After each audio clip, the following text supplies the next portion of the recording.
Well, we're continuing to see significant coastal flooding here in Ocean City, Maryland. This right here is St. Louis Avenue by 4th Street, and you can see, the water is built up here. This is a low-lying area, so it's not like this all across Delmarva. Well, Serena, the good news is that just within the last hour, this metro station opened back up. But still, if you walk with me here and take a look at Georgia Avenue, you'll see that right now, police cars are still here. Let's go back, though, to where the officers are focusing right now. And actually, let's focus in right here. It does appear that they've got somebody who's got their hands behind their back. Again, there's so much information we don't have, so it's important that we don't jump to conclusions. You're getting the parents' worst nightmare. That text saying, I'm hiding under a desk. No, I was in tears. You said that you've been bit by thousands of ticks in your life? Yes. And you still like what you do? Yes. As we're talking, another gust of wind coming through here. So we are starting to feel Barry's effects here in Baton Rouge. A lot of confusion here in southern Delaware. A plane that was sent to Martha's Vineyard full of asylum seekers just last week was set to arrive here in Georgetown, Delaware, some 20 miles away from the president's beach house. But that plane never showed up. Well, Lorenzo, it's not fun.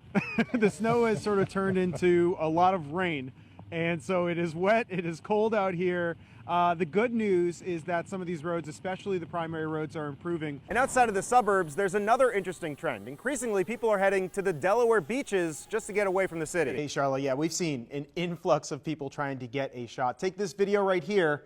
Man, look at that line right there. I was at the Inova Loudon Hospital in Leesburg, and the doctors and nurses have been incredibly busy. I spoke with one doctor there who said they are seeing, in her words, an unprecedented number of children with this illness. Right now to the Washington Commanders and growing speculation over where their new stadium will be built. Now, some say Virginia, Maryland, even D.C. Behind the scenes, there's a legal battle underway. It's pitting Maryland's Republican candidate for governor, Dan Cox, against the Maryland Board of Elections. And the central question is about when mail-in ballots are allowed to be counted. We heard from religious leaders, politicians, and community leaders, people coming together, and at times it was really hopeful, but at other times, it was also pretty tense out there as people are going through a lot of emotions right now. Of course, shock, sadness, even anger. Amazing grace, how sweet the sound. At Laurel Street and Jefferson Avenue, in the shadow of the Tops grocery store, a prayer vigil to remember those who passed. We come before you in sackcloth and ashes, and we ask you to heal this city, heal this land. What must we do to heal this community? Yes, what Lord. must we do to eradicate this type of violence in the community? Our job is to continue to love one another. Love one another and support one another. This is what community looks like. But with the grief, also anger. 10 lives, community members taken. Somebody filled his heart so full of hate that he would destroy and devastate a community. I know that you're in pain. New York Attorney General Letitia James spoke as well before being interrupted, and things got tense. We got people dead. Come up on this score right here. Ain't nobody talking about the racism. The racism that's going on. A heartbreaking 24 hours as this community reflects on their lost neighbors. For the color of your skin, people don't like you. It's not fair. It's just trauma, and then we have to find a way to get the help we need. They just dropped in our backyard and just destroyed it. They just destroyed it for one day. But we're going to put it back together. We can't go back to... Now, when the vigil was over, they actually went marching through this neighborhood. It was all to show that they are still standing. After all, this is a strong community.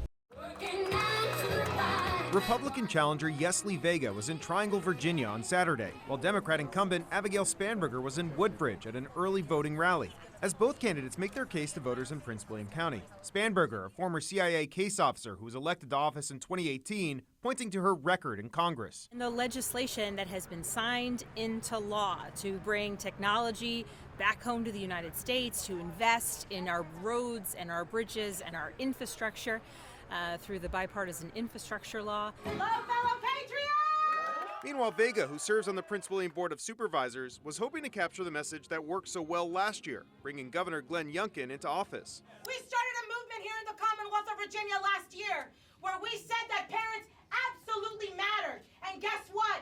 We made a statement last year in November, did we not? Yeah. Historically, midterm elections spell trouble for lawmakers in the president's party, especially when the president's approval rating is low. I'm Yesli Vega. Vega has tried to put the attention on the economy, with inflation soaring at 8.3% in August. Groceries, gas, everything costs more, yet politicians in Congress ignore the problem. But following the overturning of Roe v. Wade, the Spanberger campaign is looking to make this the primary issue of the campaign. Yesli Vega cheered the Supreme Court decision overturning Roe v. Wade. Both candidates answering questions on abortion access this weekend. The contrast between my opponent's position on abortion and mine could not be starker. I support a woman's right to choose. I do not think that as a elected official, I have the right to dictate the choices that a woman makes about her body. I am pro-life. I always have been and always will be. As a law enforcement officer, I've stood up for the defenseless, the voiceless, and I'm going to continue to do that in every capacity that I can.